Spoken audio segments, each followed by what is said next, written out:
여러분 안녕하십니까? 내 노래를 지휘자 혼자만 부르는 것 같아요. 제가 뒤에서 앉아가지고 들었는데 안쓰러워 죽겠더라고요. 좀 같이 좀 불러주십시오. 네, 여러분 이 찬송이 아무것도 아닌 것 같지만 이 공중의 권세 잡은 자, 그러니까 공중의 권세를 잡았다는 것은 분위기. 그래서 성경에 보면은 그 나라를 지배하는 그 악령이 있어요. 악한 영이. 그리고 그 지방을 관할하는 또 영이 있어요. 꼭 이 정사와 권세라고 그러잖아요. 그죠? 그 사단도 그래요. 그래가지고 그 다음에 또 그 고을을 관장하는 또 영이 있어요. 가정을 또 이끌어가는. 그래서 가정 내력도 무시할 수 없죠. 예, 그리고 또 각 사람의 그 마음에 영향을 주는 그런 영들이 있습니다. 그건 사실이에요. 그래서 성경에 보면은 다니엘이 하나님의 비밀을 깨달으려고 기도할 때 그 이제 하나님이 천사를 보냈죠. 근데 그 소식을 전하는 가브리엘 천사가 보냄을 받았는데 바사국, 성경에는 바사라고 돼 있는데 세계사에 보면 그게 페르시아입니다. 페르시아를 주관하는 그 군대, 그 악한 영이 막았어요. 그래가지고 못 오다가 이 미가엘이라는 천사가 와서 싸워가지고 이제 보내줘가지고 내가 이제 왔다. 그런 성경 읽어보셨어요? 네, 그게 있어요. 그래서 여러분들이 찬송을 크게 부르시면 이렇게 사단이 굉장히 떱니다. 세력이 약해져요. 그 사실이거든요. 그래서 우리가 오전에 이렇게 부인의 성경 공부하고 그럴 때 우리 찬송 크게 부릅시다. 웅얼웅얼 하지 말고 크게 이렇게 부르면 정말 여기 강릉은 5월 단오 때 대관령 귀신들이 다 내려와요. 여러분 웃으시지만 그 산신을 모시고 내려온다니까요. 그게 이제 이 강릉의 단오예요.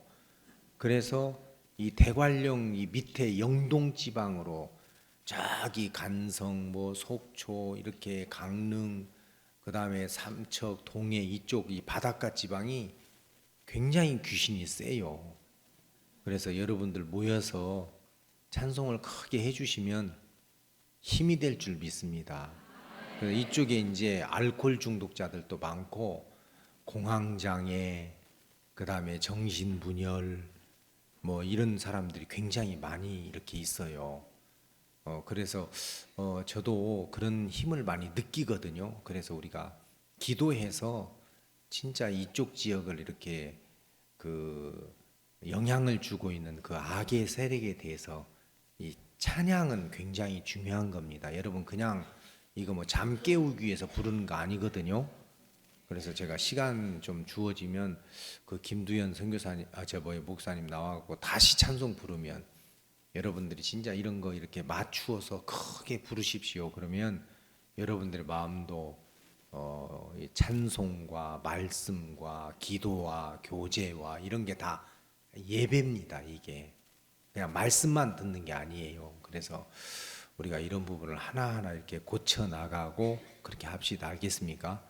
그래서 찬송을 부를 때 힘껏 여러분들이 부르시고 껌 씹는 분들은 혀 밑에다가 잠깐 숨겨놨다가 이렇게 아주 찬송 부를 때는 또 톡 튀어나오면 또 비싼 의자에 다 뭉개지니까 그렇게 해서 여러분들이 꼭 이렇게 찬송 부를 때는 함께 크게 부르고 읽읍시다 그러면 또 크게 읽고 또 대답하세요 그러면 반응하고 그래 하세요. 그게 지혜로운 겁니다.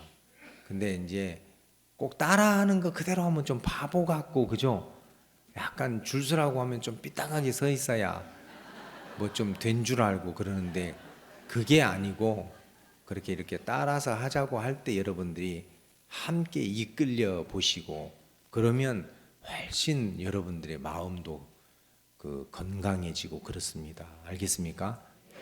내일 한번 제가 볼 거예요. 내일은 정말 여러분들이 이렇게 큰 소리로 찬송도 함께 부르시고 그랬으면 정말 좋겠습니다. 진짜 그 사단이 그 약화되는 힘이 찬송에 있습니다.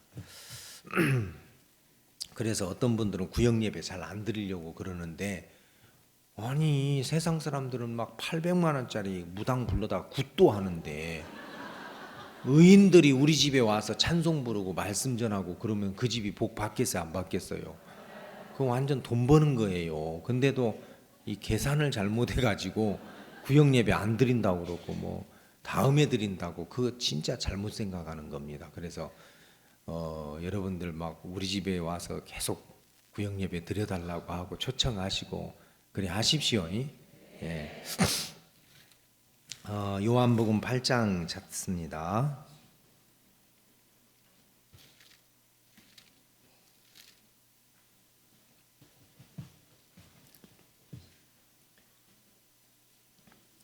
요한복음 8장 1절 말씀부터 읽겠습니다.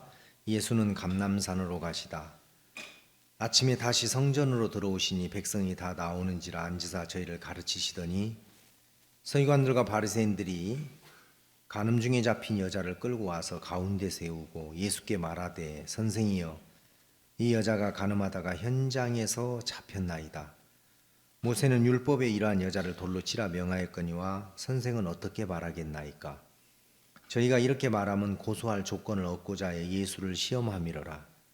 예수께서 몸을 굽히사 손가락으로 땅에 쓰시니 저희가 묻기를 맞이 아니한지라. 이에 일어나 가라사대 너희 중에 죄 없는 자가 먼저 돌로 치라 하시고 다시 몸을 굽히사 손가락으로 땅에 쓰시니 저희가 이 말씀을 듣고 양심의 가책을 받아 어른으로 시작하여 젊은이까지 하나씩 하나씩 나가고 오직 예수와 그 가운데 섰는 여자만 남았더라.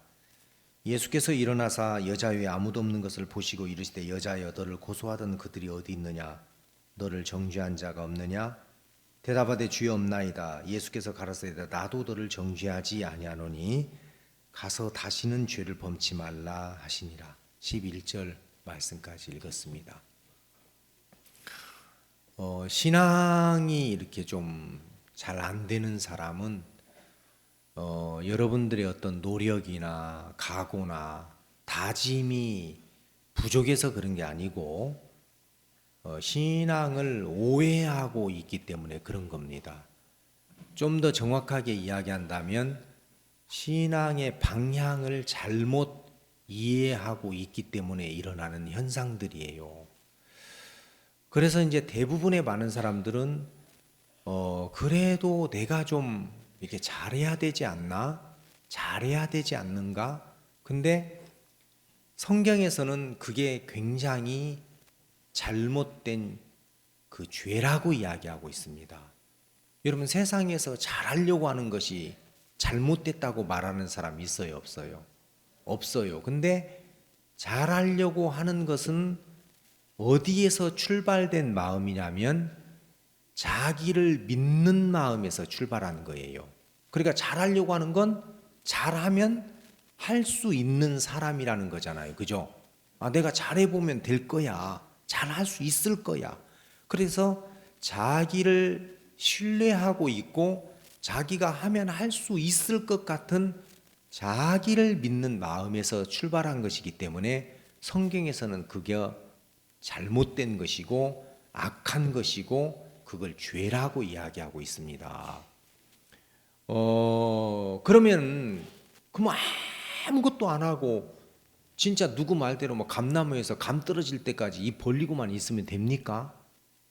그래서 사람들이 이제 그런 것들을 이렇게 애매하게 생각할 때가 있어요. 뭘 하려고 하면 설친다고 그러고 안 하고 있으면 또 생각 안 한다고 그러고, 그죠?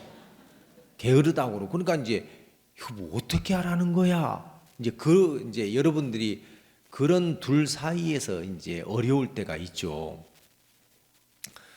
저는 어렸을 때 굉장히 가난했어요. 그냥 가난한 게 아니라 참 이렇게 부끄러울 정도로 가난한 거 있잖아요. 정말 아무것도 없는. 그래서 저희 큰형님이 지금 74살인데 우리 큰형님이 이번 수양에 왔어요. 지금 복음반에서 말씀 듣고 계셔요.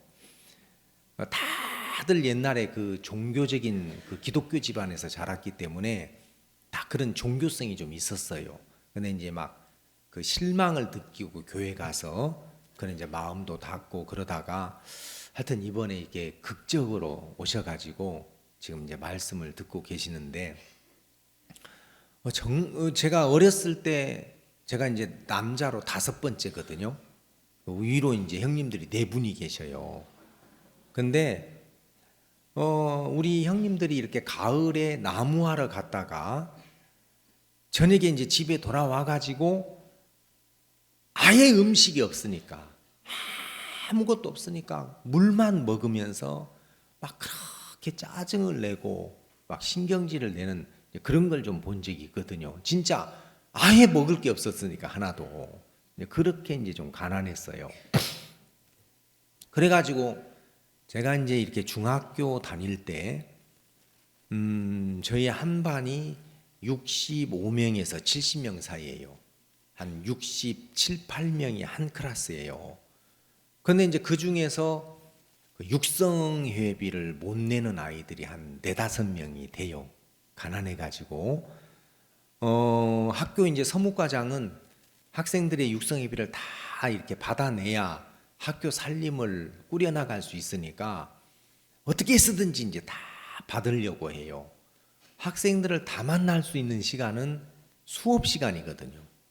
수업 시간은 이제 출석 부르고 어디 도망도 못 가니까 그래야 늘 수업 중간에 들어와요. 서무과장이. 그래가지고 이제 앞문으로 들어와가지고 주무시는 거예요?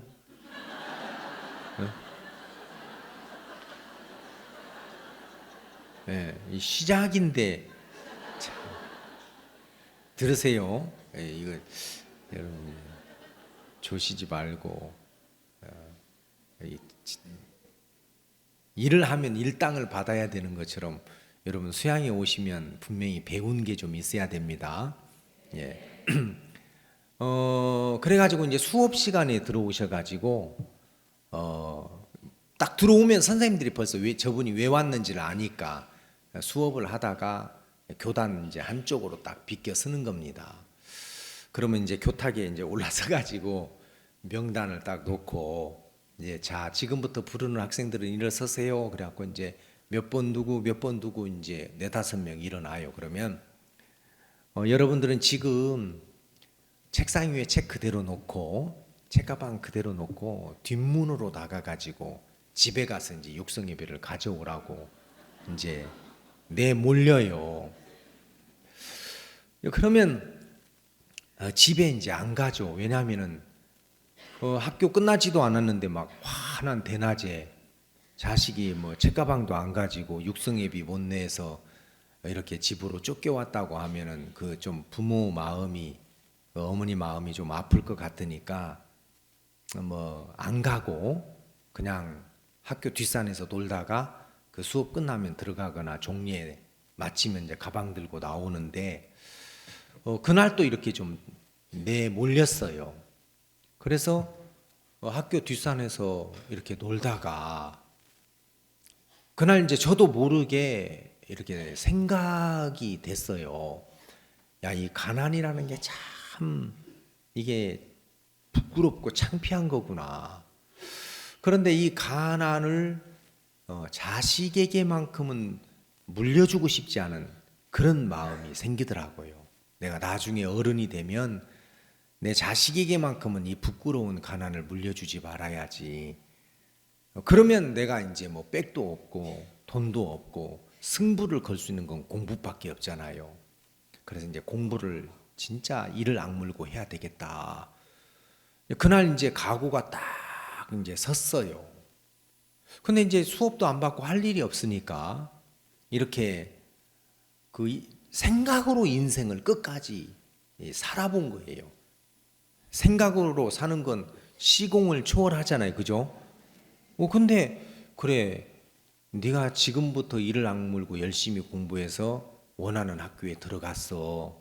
그리고 원하는 직장에 들어갔고, 그리고 네가 원하는 만큼의 돈을 벌어서 집도 있고, 또 뭐 자동차도 있고, 또 이제 예쁜 여자 만나서 결혼도 하고, 또 아이들 낳고, 그래서 주말이면은 그 자동차 트렁크에다가 먹을 것 이렇게 넣어가지고 또 소풍도 가고, 뭐 이제 그래 네가 원하는 삶을 살았다.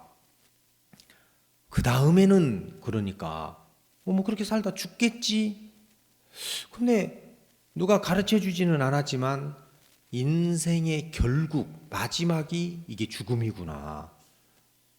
죽음으로 다 이게 끝나는 건데, 그러면 그 죽음 앞에 섰을 때 똑똑한 사람도 미련한 사람도 부자도 가난한 사람도 이거 다 그때는 일반이잖아. 똑같잖아. 잠시 어떤 그 조금 잘 먹고 잘 입는 그걸 위해서 이렇게 내가 허덕거리면서 살 의미가 있나. 이제 죽음 앞에 가보니까 이제 그런 생각이 드는 거죠. 생각에서. 그러고 나니까 야, 그러면 인생이 뭐지? 나는 누구지?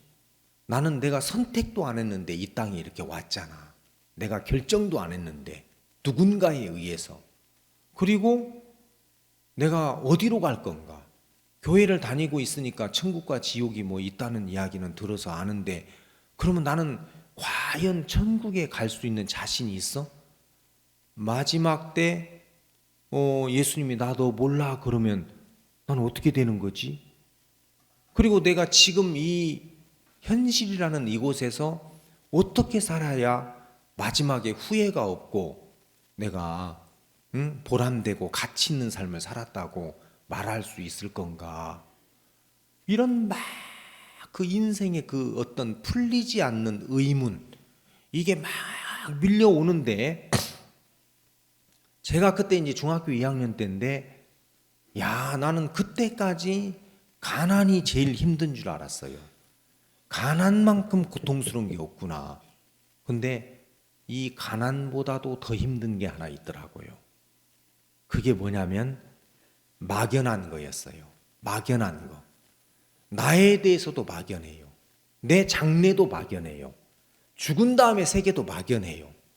뭐 누가 뭘 물어보면, 인생이 뭐라고 물어보면, 네가 누구냐고 물어보면 대답할 수가 없는 거예요.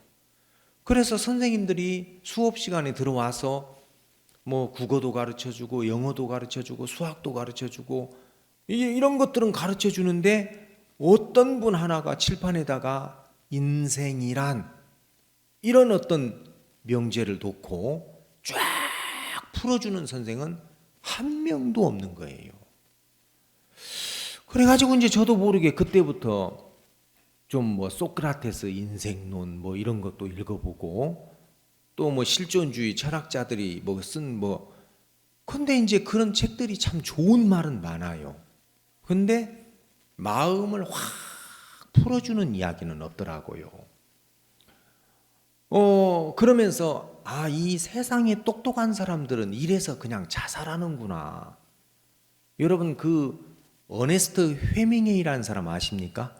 그 노인과 바다, 종은 누구를 위하여 울리나 뭐 이런 그 문학 작품을 쓴, 이제 그 사람이 이제 노인과 바다라는 그건 노벨 문학상을 받은 작품이거든요. 근데 이 사람이 그게 뭐냐면 어떤 노인이 바다에 나가서 막 그 험악한 파도와 막 싸우면서 진짜 큰 다랑어를 잡았어요. 정말 자기가 잡고 싶었던. 그래서 고기가 얼마나 크냐면 배에다가 실을 수 없을 만큼 큰 고기를 잡았어요. 그래가지고 그걸 배 옆구리에다가 묶어가지고 항구로 돌아오는데, 항구에 돌아오는 과정에서 상어떼들이 달라들어갖고 다 뜯어먹고 항구에 도착했을 때는 뼈다귀만 남았어요. 그리고 노인은 배를 정박해두고 들어가서 잠을 잡니다. 그게 그 작품의 줄거리예요.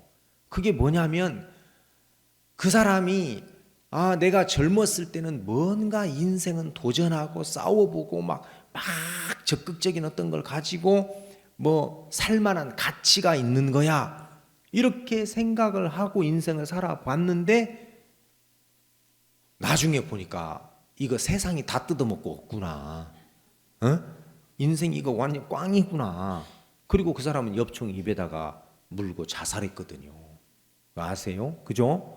그러니까 이제 좀 세상에 좀 생각하고 지혜로운 사람은 미리 생각으로 계산을 해보니까 아무것도 없는 거예요.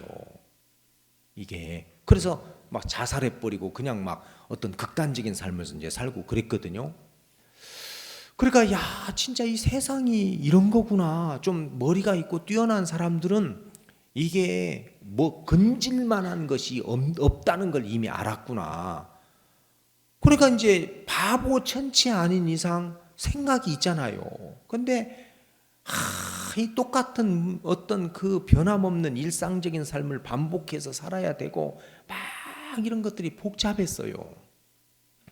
근데 뭐 그것만 생각할 수 없잖아요. 내가 철학자도 아닌데. 그죠?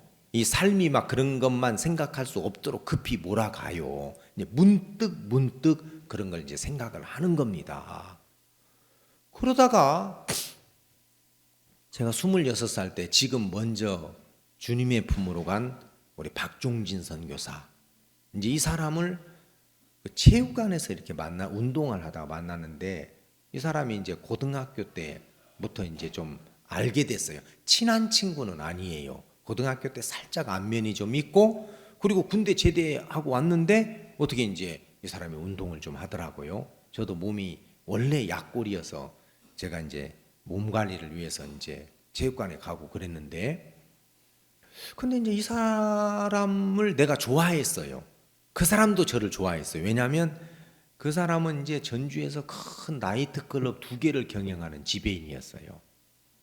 이제 하여튼 굉장히 사람이 겁이 없고 대범하고 그런데 그런 세계에 있는 사람 치고는 좀 가볍지 않고 약간 뭔가 좀 카리스마 같은 것이 있어가지고 저도 이제 같은 동년배니까 좋아했고 근데 그 친구는 또 저를 왜 좋아했냐면 내 친구 중에서는 이런 깡패만 있는 게 아니라 교회 다니는 친구도 있다.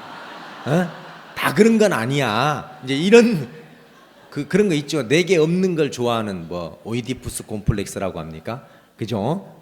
그래서 이제 저도 나에게 없는 그런 게 있어서 그 친구 좋아했고 그 친구도 또 자기에게 없는 또 그런 게 있어갖고 서로 이제 가깝게 지냈어요. 뭐 그러면서 이제 한 번도 자기 술집에 저를 초대해 본 적은 없죠. 제가 이제 술이나 담배 같은 거 안 하니까. 근데 이 친구가 이제 언제부터 뭐 인생 뭐 굵고 짧게 산다고 그러면서 뭔가 제가 모르는 어떤 그 작전을 좀 짜고 있었어요. 그게 뭐냐면 나중에 알고 보니까 그 억대 도박단들을 습격을 해가지고 그 돈을 이제 한번 다 뺏어가지고 에이 뭐 이놈 인생 막 굵고 진짜 짧게 살지 하고 이제 그 주먹 좀 쓰는 후배들을 모집하고 있었는데 저는 그때 이제 교회를 다니고 있었으니까 그 친구를 이제 선도한다고 야 종진아 그래도 그 인생 그렇게 살면 안 돼 하고 이제 인도하려고 했는데 이제 잘 안 됐죠. 그런데 이제 그러다가 이 친구가 갑자기 행방불명이 됐어요. 이제 안 나타났어요 운동하러. 그러다가 몇 달 뒤에 이렇게 나타났는데 하나도 변한 건 없어요. 막 그때 이게 어깨까지 내려오는 장발에다가 막 몸은 거구에다가 그런데 그 티셔츠를 입었는데 왼쪽 포켓에 그 옛날에 이렇게 학교에 나눠주는 기도원 협회에서 나눠주는 신약성경 있는 거 있죠.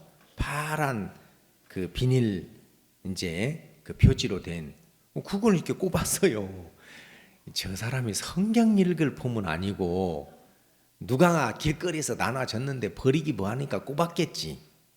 그리고 이제 그냥 그러려니 했는데 이 사람이 운동을 하고 이제 샤워를 하고 이제 머리를 털면서 이제 큰 체육관이 있는데 로비에 나와가지고 그 성경을 이렇게 읽는 거예요. 펴서 뭐 그런갑다 했는데 몇몇 학생들이 이제 저쪽에 있으니까 그 학생들에게 말을 걸더라고요. 야, 너희들 교회 다니냐? 그러니까 이제 몇몇 학생들이 알죠. 아, 예, 형님 교회 다닙니다. 그러니까 그래? 너희들 혹시 레위기 11장 알아? 그래 이제 그 옛날에는 성경을 좀 많이 아는 학생들이 많았어요. 뭐 스마트폰도 없고 TV도 없고 뭐 컴퓨터도 없고. 저는 진짜 제가 이번에 그 우리 링컨 학생들하고 졸업여행 갔다 오면서 뼈저리게 느낀 게 지구상에서 제일 먼저 없어져야 될 물건 1호가 스마트폰이더라고요. 진짜 그거 뼈저리게 느꼈어요. 그런 거 하여튼 뭐 사람들이 그냥 시간 뺏기 참 좋은 게 그 뉴스도 막 그걸로 보고 뭐 게임하고 막 너무 시간을 많이 죽여요. 아이들이 1시, 2시까지 영화 보고 그걸로. 이런 것들이 없던 시절이니까 성경을 많이 알아요. 예, 레위기 11장 압니다. 그래 거기 정한 짐승, 부정한 짐승 이야기 알아? 예, 압니다. 그래? 돼지는 정한 짐승이야, 부정한 짐승이야? 그럴까? 예, 형님 그 부정한 짐승이죠. 왜? 그 되새김질을 못 하잖아요. 그렇지. 송아지는 그 정한 짐승입니다. 왜? 그 굽이 갈라졌고 되새김질을 하잖아요. 그렇지. 그 물고기 중에서도 그 미꾸라지는 정한 물고기야, 부정한 물고기야? 그러니까 그 비늘이 없으니까 부정한 물고기죠. 그 저쪽 중동이나 이런 쪽은 오징어, 갈치, 장어 이런 거 안 먹어요. 비늘 있는 것만 먹어요. 왜냐하면 구약에 그게 나오거든요. 저도 이제 그런 것 정도는 알았어요. 근데 이제 물어보는 거예요. 학생들에게. 야, 그러면 돼지가 애를 쓰면 송아지 되냐? 아니, 형님, 그 돼지는 돼지지. 어떻게 돼지가 송아지 됩니까? 그리고 미꾸라지가 열심히 뭘 하면은 붕어 돼? 안 됩니다. 그래. 야, 성경에서 우리는 태어날 때부터 죄인인데 죄인이 교회 나가고 뭐 11조 생활 잘하고 뭐 하면은 의인 돼? 대답을 못 하는데 그게 뒤에 있는 저에게 이게 3쿠션으로 들어왔어요. 제가 그때 진짜 신선한 충격을 받았어요. 그게 이제 왜 진짜 들렸어요, 마음에. 야, 그렇지. 돼지가 노력해서 송아지가 될 수 없고 비늘 없는 미꾸라지가 노력을 해가지고 비늘 있는 붕어가 될 수 없는 것처럼 근본 죄인된 우리는 뭔가 노력을 하거나 잘해가지고 이게 의롭게 되는 것이 아닌데, 근데 나는 지금까지 어떻게 배웠지? 학교에서도 된 사람, 난 사람, 든 사람 되라고 하죠. 교회 가도 말씀을 그대로 믿는 사람이 되라고 하죠. 집에서도 착한 사람 되라. 늘 나에게 뭔가를 요구를 했어요. 되라. 좀 뛰어난 사람이 되라. 성실한 사람이 되라. 인정받는 사람이 되라. 그렇게 그런 교육을 받았는데, 아니 저 친구가 이야기하는 그 말씀에 근거하면 이건 노력으로 안 된다는 거구나. 근데 그게 진짜 신기하게 들렸어요.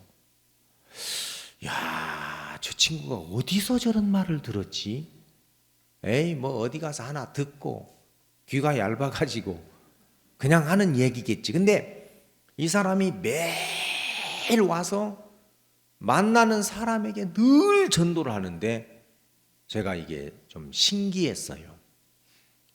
처음에는 신기하다가 나중에는 무서웠어요. 왜냐하면 사람이 갑자기 바뀌는 데는 이단이거든. 응? 제 어떤 경험으로. 아니 저 깡패가 무슨 저런 이야기, 예수 이야기를 하고 말씀을 이야기하는데 처음에는 신기했다가 나중에는 무섭더라니까요. 근데 너무 분명하고 너무 정확한 이야기를 하는 거예요. 사람들을 만나서 이야기를 하는 걸 옆에서 보면, 야, 나중에는 저건 어떤 능력이다. 저건 이론이 아니야. 저건 어떤 이론이나 주입을 시켜서 논리적인 것이 아니라 저건 능력이다. 그래가지고 제가 이제 말을 걸었어요. 야, 종진아, 너 이런 이야기 어디서 들었냐? 그러니까 이제 이 친구가 뭐 대답은 안 하고 나한테 이제 알면서도 너 예수 믿어? 나 예수 믿어. 모태신앙이야. 그러니까 그래? 너 마음에 죄가 있어 없어? 야, 죄 없는 사람이 누가 있어? 다 죄가 있지. 예수님이 십자가에서 왜 돌아가셨어? 걸어다니기 전부터 형님들 등에 업혀서 나가면서 그 이야기 들었어요. 우리 죄를 위하여 돌아가셨다는 거. 우리 죄를 위하여 돌아가셨지. 그래? 그래, 예수님이 너의 죄를 위하여 돌아가셨는데 너는 왜 아직 죄가 있어? 그러니까 이게 이제 이 앞뒤가 안 맞는 모순이잖아요. 그죠? 예수님은 우리 죄를 위하여 돌아가셨다. 그럼에도 불구하고 나는 죄가 있다. 그러면 예수님이 무능력하던가 내 믿음이 잘못됐던가 둘 중에 하나잖아요. 그래가지고 이제 그 친구가 한번 와봐라. 내가 다니는 교회 와서 한번 말씀을 들어봐. 근데 가기가 겁나더라니까요. 그래갖고 이제 이렇게 좀 차일피일 미루다가 어느 날 제가 이제 갔어요. 참 그 신기한 건 뭐냐면 그때 제가 26살이었는데 26년 동안 거의 제가 군대 생활 빼놓고는 주일을 빠져본 적이 없어요. 근데 정말 26년 동안을 들었는데도 한 말씀도 기억이 안 나는 거 있죠. 그게 신기해요. 무슨 말, 그게 이론적으로라도 그때 목사님이 이런 말씀 전하셨지, 이게 한마디도 안 남아 있었어요. 근데 그날 처음 갔을 때 딱 누가복음 19장 삭개오 이야기 하시더라고. 삭개오가 예수님을 만나기 위해서 막 뽕나무 위에 올라갔는데 예수님은 내려오라고 했다. 사람들이 예수님을 만나기 위해서 막 금식을 하고 막 뭔가 선하게 살고 있고 올라가서 거기서 예수님을 만나려고 하는데 예수님은 내려오라고 했다. 이게 들렸어요. 역시 또 내가 지금 신앙의 방향이 잘못되어 있구나. 그리고 이제 두 번째 갔는데 그때 이제 마태복음 25장 열처녀의 비유. 10명의 처녀가 똑같은 장소에서 똑같이 드레스를 입고 화장하고 등잔을 들고 신랑을 기다렸는데 5은 만났고 5은 못 만났다. 이유는 뭐죠? 등잔 속에 기름이 없었다. 모양은 똑같은데 그 속에 기름이 없는. 그래서 오늘날 그 기름은 성령을 의미하는데 마음의 모든 죄를 씻음을 받고 성령을 마음속에 받아본 적이 없는. 그래서 그냥 깨져버렸어요. 내가 가짜구나. 틀만 있구나. 틀만. 예수 믿는 모양만 있고 그냥 틀, 등잔, 그것만 있지 내 속에 성령이 영접돼 본 적이 없구나. 와르르 무너져 버렸어요. 그리고 이제 그때부터 구원받고 싶어가지고 어떻게 하면 구원받냐고 하니까 안 알려주는 거 있죠. 그래가지고 몇 달을 시달렸어요. 나중에 알고 보니까 내 친구 저 놈은 모태신앙이기 때문에 복음을 알려주면 분명히 복음만 듣고 분리 안 할 거다. 그래가지고 지금 보니까 분리 먼저 시킨 거예요. 막 저는 이제 막 애가 달아가지고 막 복음만 전해주면 이제 구원 받을 텐데 막 사람을 뛰어넘어야 된다고 그러고 하여튼 그래가지고 막 그때 뭐 김성훈, 유규, 뭐 김학철 뭐 이런 지금 이제 선교사님들 목사님들 막 다 왔어요. 막 저한테. 근데 이제 서로 이제 짰더라고. 복음은 전하지 말아라. 그래가지고는 막 제 친구는 옆에서 구원은 물 마시기보다 쉽다, 숨쉬기보다도 쉽다. 아이고 나중에는 안 깨달아지니까 막 에이 막 안 나갈까 하는데 그러면 또 뒷꼭지에다 대고 저 물 마시기보다도 쉬운 구원도 못 받고 가는 병신 그럴 것 같으니까 또 안 나갈 수는 없고, 아니 나가자니 또 답답하고 막 그래가지고 이제 한 번은 한 형제님이 홍 선생님 선생님이라고 해서 좋은 줄 알았더니 구원 안 받은 사람은 다 선생이더라고. 다음 주에 오시면 제가 복음을 전해드리겠습니다. 그때가 1985년 4월 28일이었어요. 제가 왜 기억을 하냐면 우리 사무실에서 벚꽃놀이 야유회 가기로 다 이게 이제 준비가 돼 있었거든요. 근데 야, 내가 이번 주가 아니면 구원받을 기회가 나에게는 영원히 없을 수도 있겠다. 그래가지고 이제 거짓말을 했죠. 사무실에다가 제가 야유회 갈 수 있도록 다 준비는 했으니까 회원들끼리 갔다 오십시오. 저는 우리 어머님이 갑자기 아프셔가지고 함께 병원에 가야 될 것 같습니다. 그리고 이제 제가 그 야유회를 안 가고 교회로 가서 예배 마치고 이제 그 나에게 복음을 전해주겠다는 형제님을 이제 찾았죠. 마치자마자 그 강형제님 없어요. 그러니까 그 형제님이요 서울에 선교학교 간다고 방어 들어갔어요. 나는 지금 거짓말까지 하고 마음 먹고 왔는데 그냥 복음 전해주겠다고 하는 사람이 서울 가버렸으니까 이게 이제 마음이 이제 막 팍 떨어지더라고요. 이제 그때 이 복음이 그냥 내 마음에 깨달아졌어요. 하도 이제 막 이렇게 막 굴려가지고 마음이 막 물처럼 그러니까 이제 마지막 복음 전해준다는 사람까지 가버렸으니까. 그래 이제 막 팍 떨어지면서 2000년 전에 예수님이 십자가에서 내 죄를 다 씻은 거구나. 내가 죄가 없는 거구나. 근데 이제 그전에는 구원받았어요? 물어보는데 막 대답을 못 했거든요.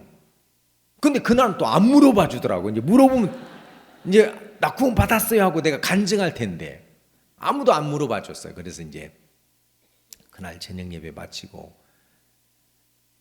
그 종진이 친구를 데리고 그 옛날 전주교회 뒤에 충운탑이라고 있는데 그 저녁에 이제 끌고 갔어요.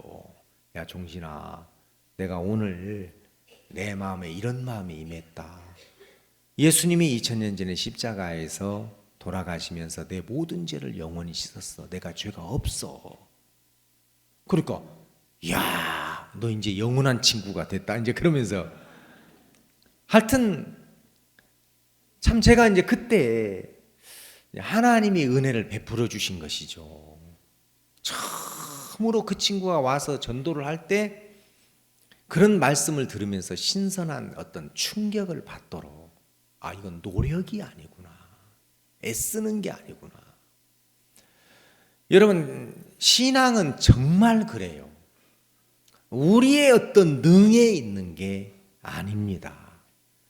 하나님이 우리에게 성령을 죄사함 받을 때 선물로 주겠다는 것은 너 이제 성령으로 살아 그 말이에요. 알겠어요? 너 이제 너는 안 돼. 너는 안 되니까 내가 성령 줄게. 새 마음 줄게. 새 영을 줄게. 그러면 여러분들은 구원받을 때 나는 안 되는구나 하는 것이 한번 여러분들 마음에 인정이 됐습니다. 맞습니까? 그래 여러분들이 주여 나는 죄인입니다. 이 고백은 죄밖에 없습니다. 그리고 죄인에게서 무슨 옳은 게 있고 선한 게 있고 맞는 게 있겠습니까? 다 틀렸습니다. 이 고백이나 똑같단 말이에요. 아시겠어요?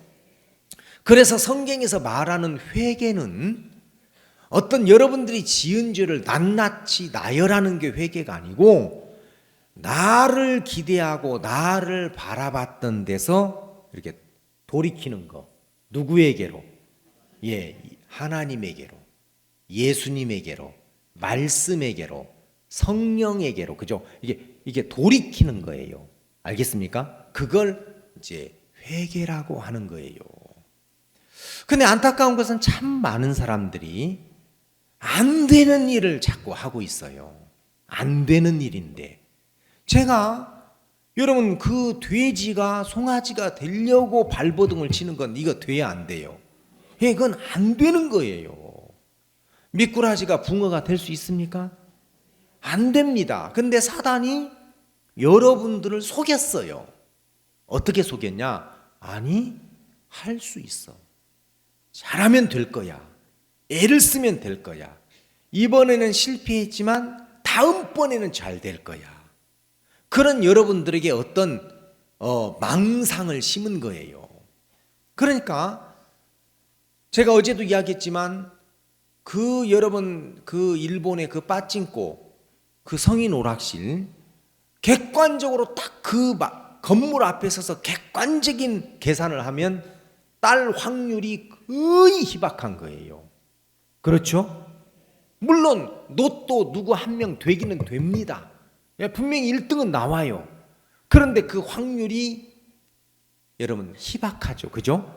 근데 되는 사람이 있기 때문에 거기다가 사람들이 올인을 하는 거예요. 그렇죠? 여러분 교도소에 가는 사람의 특징이 뭐냐면 나는 안 잡힐 거야. 이 생각이 있어요. 안 잡히면 돼. 안 잡히면 돼. 그러니까 이제 죄를 지을 때마다 다 잡히는 일들이 일어나면 범죄해야 안 해요. 아는데 안 잡히는 어떤 것들이 있기 때문에 사람들이 안 잡히면 되지. 그래서 자기는 잡히지 않을 거에 대한 어떤 그 잘못된 믿음 때문에 교도소에 가시는 거예요. 법무부 호텔에 사신단 말이에요. 알겠습니까? 성경에서 우리는 안 된다고 했어요. 중세시대 때 여러분 연금술사들이 있었습니다.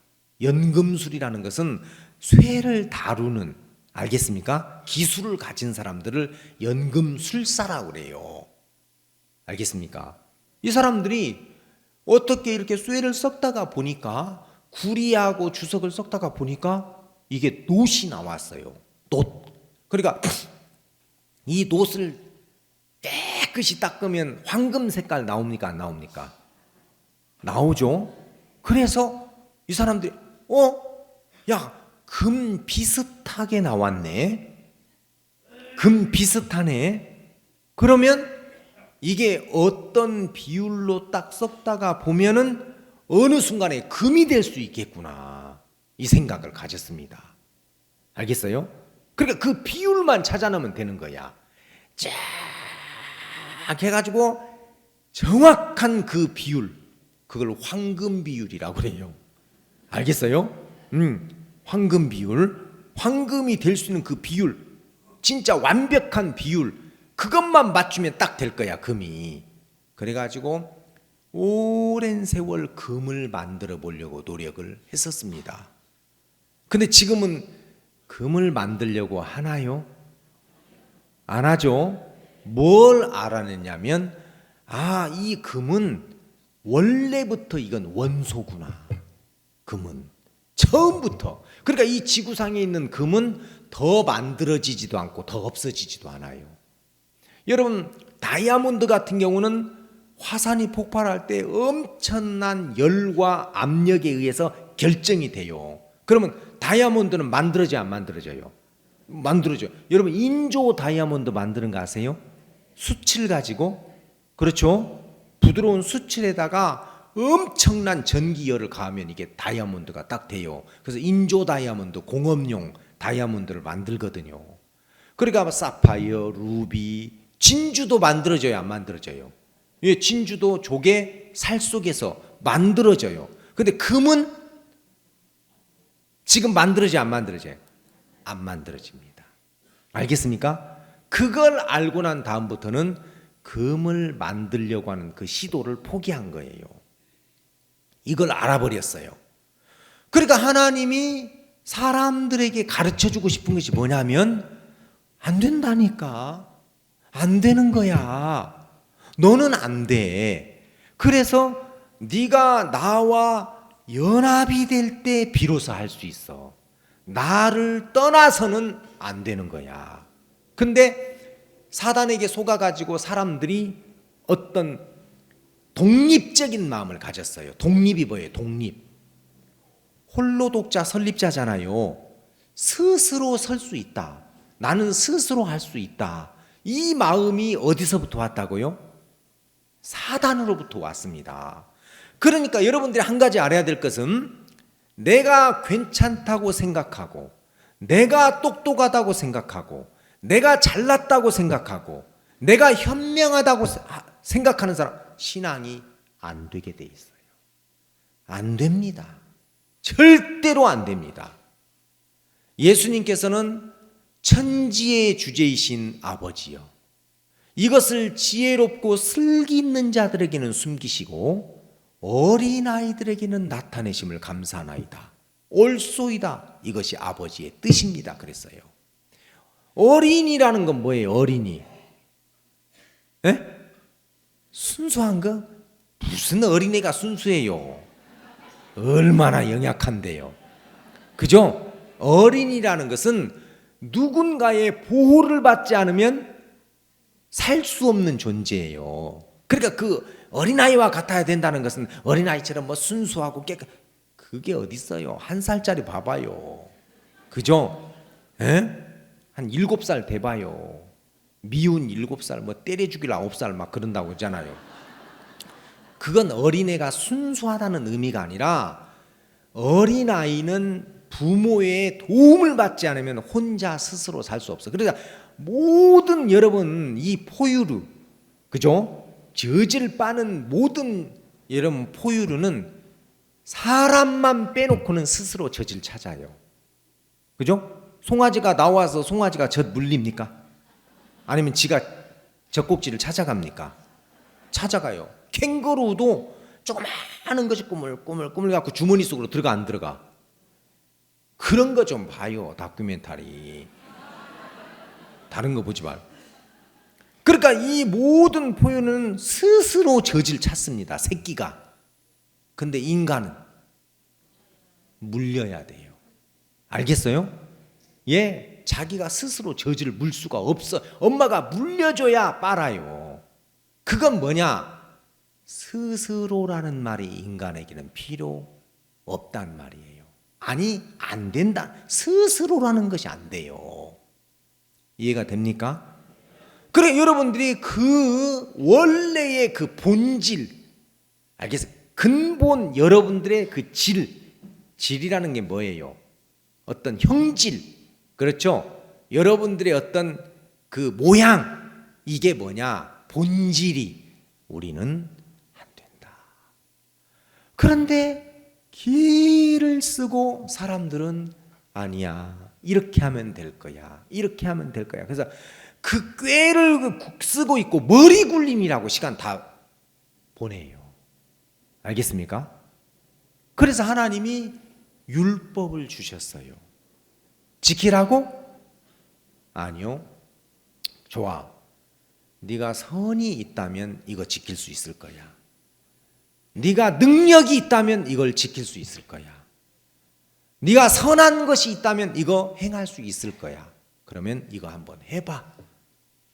그런데 여러분, 율법을 지킬 수 있는 사람이 있어요, 없어요? 없어요. 여러분, 율법을 어설프게 하면 안 돼요. 이것도 정확하게 여러분들이 법 앞에 딱 대보면, 아, 이건 내가 지킬 수 없는 법이구나. 그러면 하나님이 지킬 수 없는 법을 왜 주셨어요? 지키라고요? 아니요. 여러분들에 대한 포기를 요구하고 있는 거예요. 제발 좀 항복해. 포기해. 좀 내려놔. 좀 한번 맡겨봐. 좀 던져봐. 좀 하나님 앞에 너 인생을 한번 던져봐. 그분에게. 근데 참 희한하죠. 강릉에서 동해 쪽으로 가다 보면 중간 지점에 옥계라는 동네가 있는데 한라시멘트 공장이에요. 옛날 정주영 회장 동생 정인영 씨가 그 회장이었거든요. 근데 이제 그 한라시멘트가 큰 그 석회암 덩어리를 차에서 이제 막 산을 껍데기를 다 홀딱 벗기고 그걸 발파해 가지고 덩어리, 석회암 덩어리를 가지고 와서 가루로 만들어서 점토하고 꾸우면 뭐가 돼요? 시멘트가 되는 겁니다. 알겠습니까? 근데 이제 그 큰 시멘트 덩어리를 막 크랭크에다 넣어가지고 막 두두두두두두 부실 때 어떤 때 이게 딱 걸려가지고 기계가 멈출 때가 있어요. 그러면 그 위에서 그걸 보고 어떤 사람이 쇠절구로 쾅쾅 때려가지고 이걸 부순대요. 근데 어떤 때 그걸 내리 찍다가 이게 기계에 물릴 때가 있대요. 그러면 어떻게 해야 돼요? 이걸 자꾸 다 놔야 되는데 본능적으로 이걸 뽑으려고 하다가 들어가 버려요. 그러면 저쪽에서 피 묻은 옷만 나와. 다 빠져버리고. 어떤 때는 막 그 컨베이어 벨트로 이제 이렇게 가는데 삽으로 밀어넣을 때가 있는데 이게 삽이 딱 물려 들어가면 놔버리면 되잖아요, 삽을. 근데 사람이 이 빼보려고 하는 본능이 있대요. 반작용이죠, 그죠? 그러면 딱 물려요. 그래야 사람들의 어떤 그 본성 속에 강한 어떤 자존감, 그죠? 자존심, 이게 있어가지고, 야, 내가 무능해. 내가 아무것도 아니야. 내가 그렇게 초라해. 내가 그렇게 진짜 아무것도 없어. 이런 쪽으로 가기를 굉장히 무서워하고 두려워하는 마음이 있어요. 그걸 충분히 이용해 먹는 게 마귀예요. 알겠어요? 어제 이야기했죠? 우리가 육신에 있을 때에는 율법으로 말미암는 죄의 정욕이 우리 지체 중에 역사하여, 그러니까 그 육신에 자기를 기대하는 사람은 율법으로 말미암는 정욕에 말려 들어가요. 알겠습니까? 네. 그 율법으로 말미암는 죄의 정욕이 뭡니까? 할 수 있다는 거예요. 욕망 할 수 있어. 하면 돼. 그래서 하나님이 요구하는 사람은 누구냐? 하나님이 요구하는 사람은 그분이 야, 나 좀 일 좀 하자. 나 너를 통해서 나타나고 싶어. 내가 너를 통해서 나타나고 싶어. 근데 우리는 나를 나타내고 싶잖아요. 그죠? 그래 안 그래요? 나를 표현하고 싶고 나라는 사람의 가치를 챙기고 싶은 게 있어요. 그게. 그래서 사람들이 항복하는 게 싫고 포기하는 게 싫고 아무것도 없다는 걸 시인하는 것을 두려워해요. 여러분 그렇죠? 근데 신앙이 한번 되려면 그냥 망해야 돼요. 아, 망해야 되는 게 아니라 이미 망한 사람이구나. 아, 내가 신앙을 할 수 없는 사람이구나. 아, 내가 사역을 할 수 없는 사람이구나. 그 계산이 딱 돌아와요. 그러면 그 사람은 그때부터 잘하려고 하는 게 아니라 도움을 받으려는 마음을 갖게 돼요.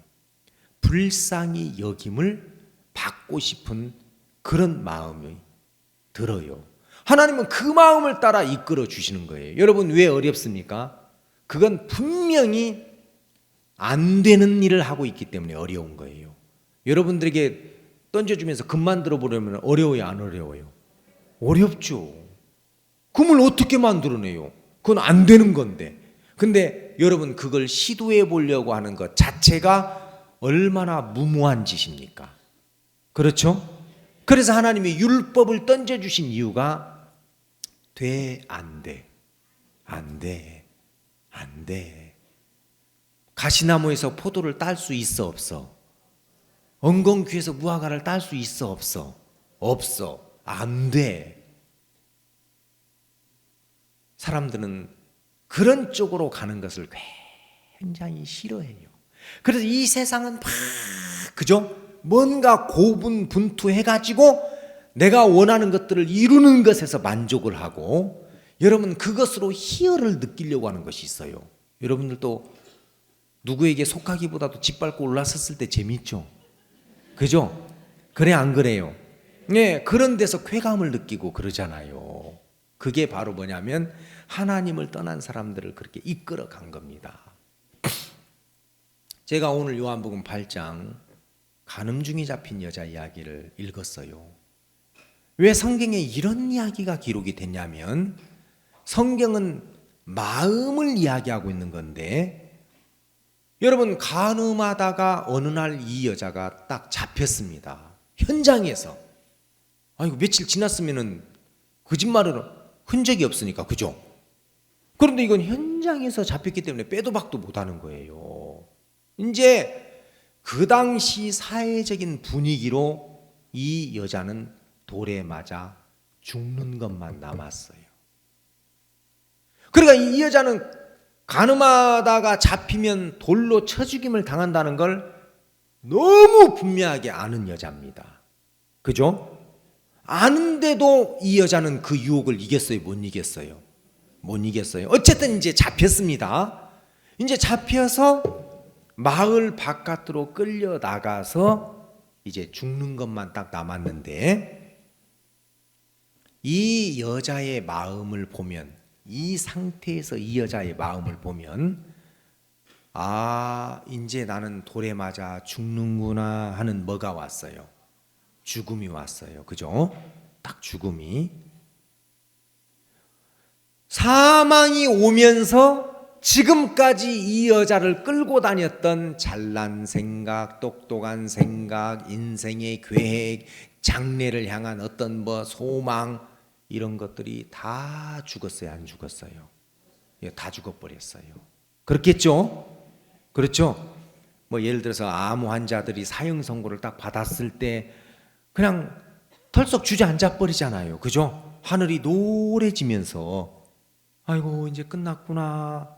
그냥 주저앉아 버리는 거예요. 아마 이 여자가 손맥이 풀렸을 거예요. 그냥, 야, 내가 이제 이렇게 죽는 거야? 야, 이거 현실이 아니고 꿈이었으면 좋겠다. 이게 꿈이었으면 좋겠다. 그런 마음 안 갖겠습니까?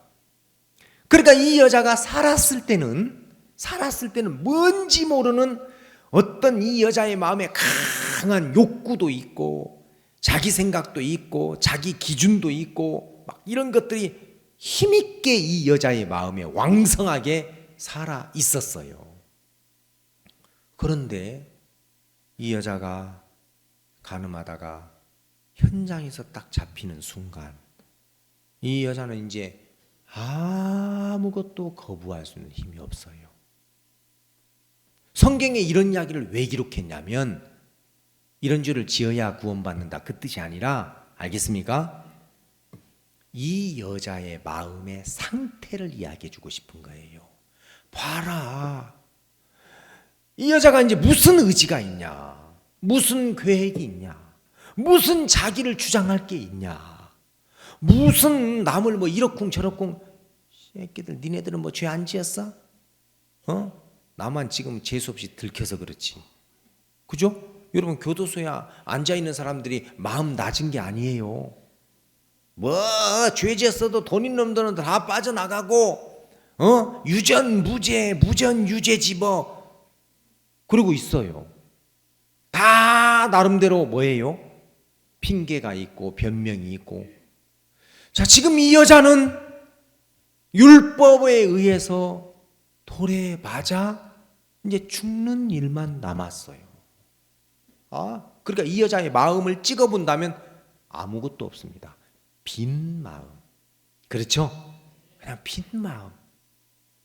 그러니까 이 여자에게 예수님이, 여자여, 너를 정죄한 자가 없느냐? 없나이다.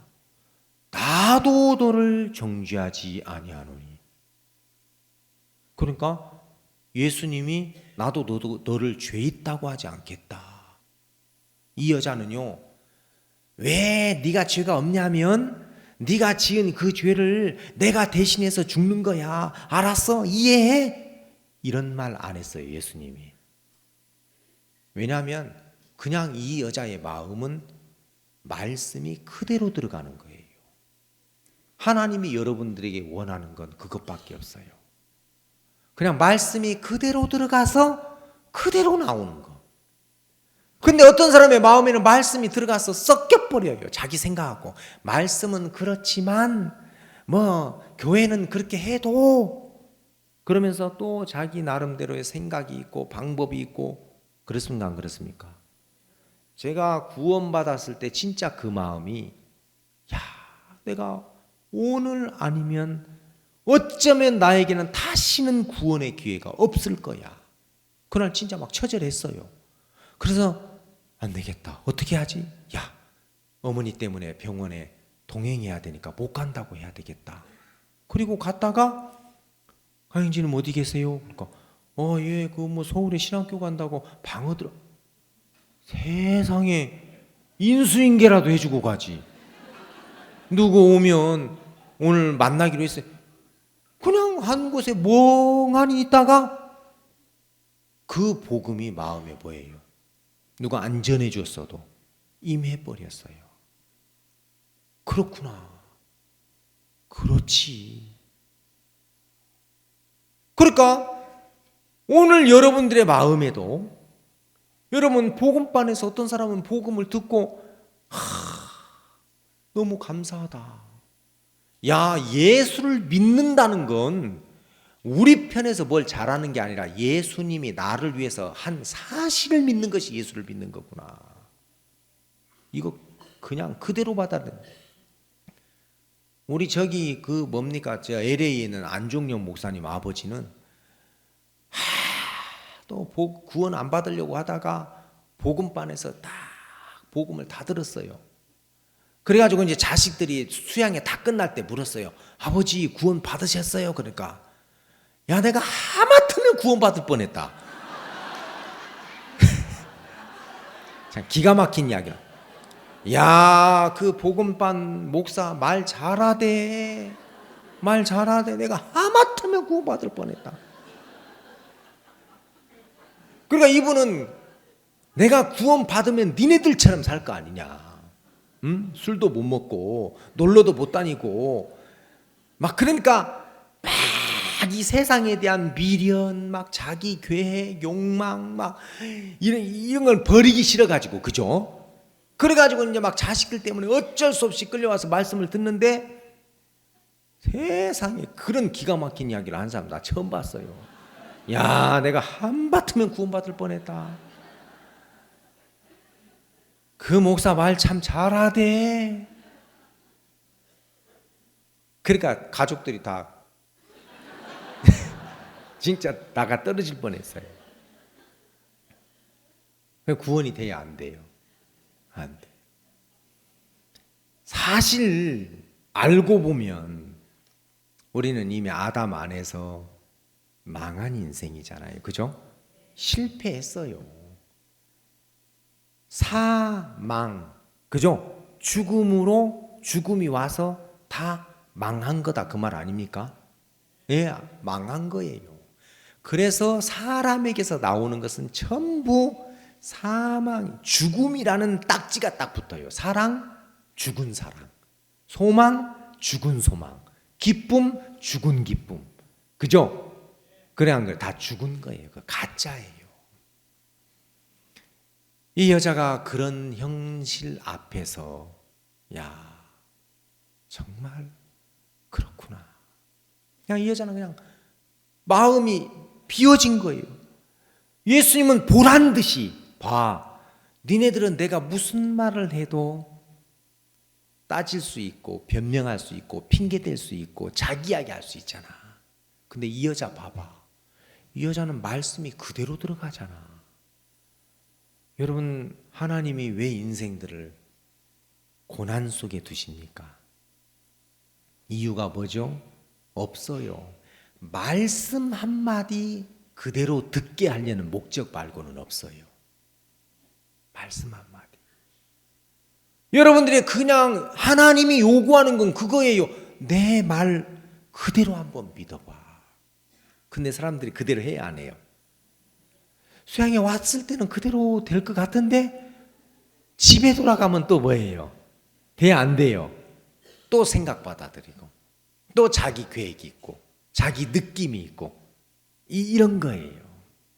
그래서 여러분들이 내가 실패했던 이유가 말씀만 그대로 듣는 게 아니라 이 여자에게 지금 다른 거 요구한 적 없어요. 예수님은 봐, 내가 하는 말 나도 너를 정죄하지 아니하노니 그냥 그대로 들어가잖아. 다시는 죄를 범치 말라.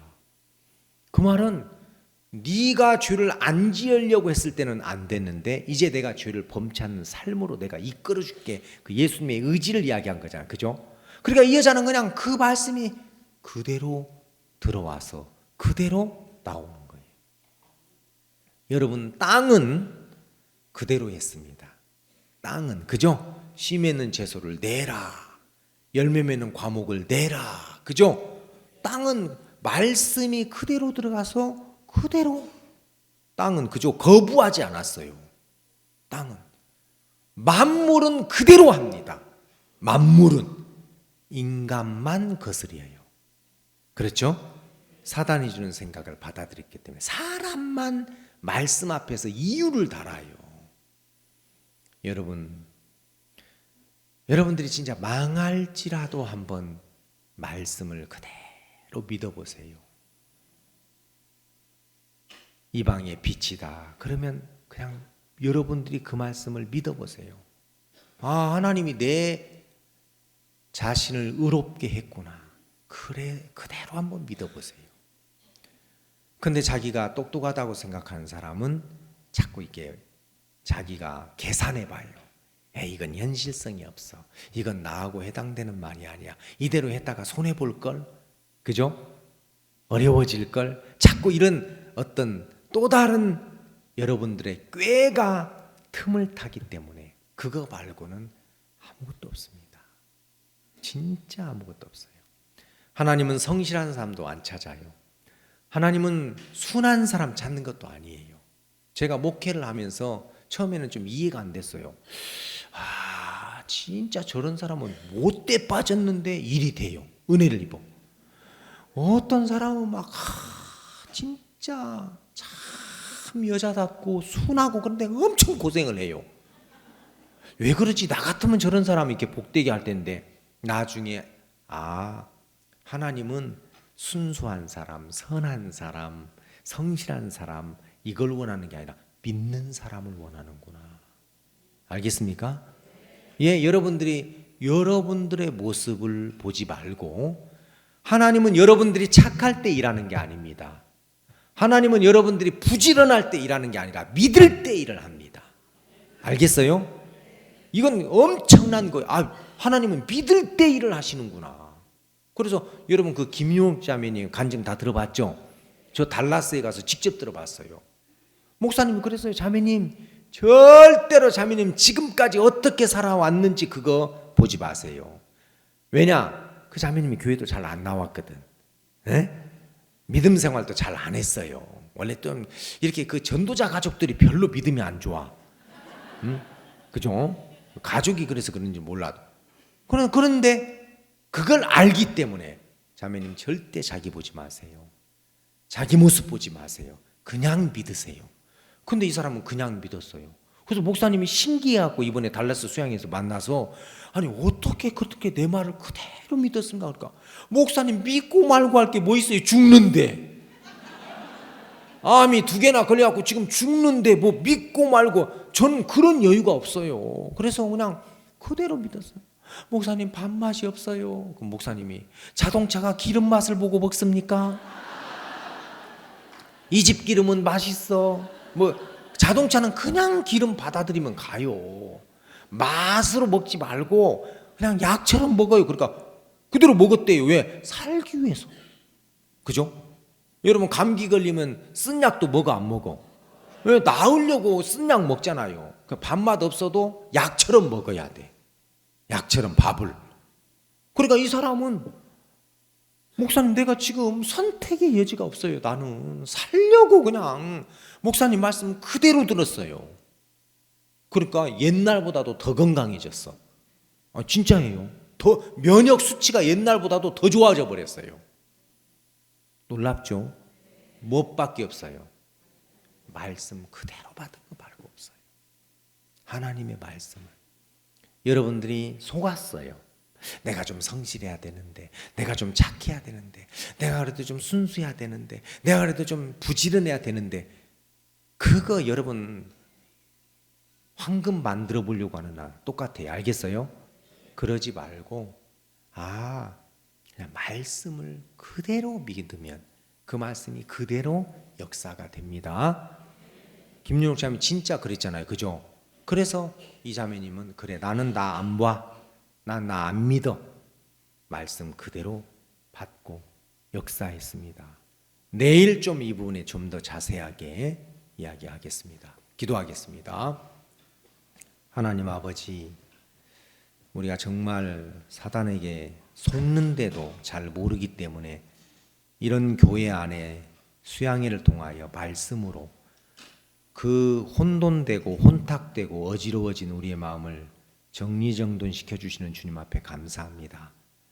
우리가 이번 2017년 누구나 다 믿음을 가지고 하나님의 역사를 맛보고 하나님이 일하시고 또 역사하실 때 그 역사의 현장에 우리가 서 있고 그 통로에 우리가 있을 수 있도록 축복해 주시게 되기를 바랍니다. 예수님의 이름으로 기도했습니다. 아멘. 마치겠습니다.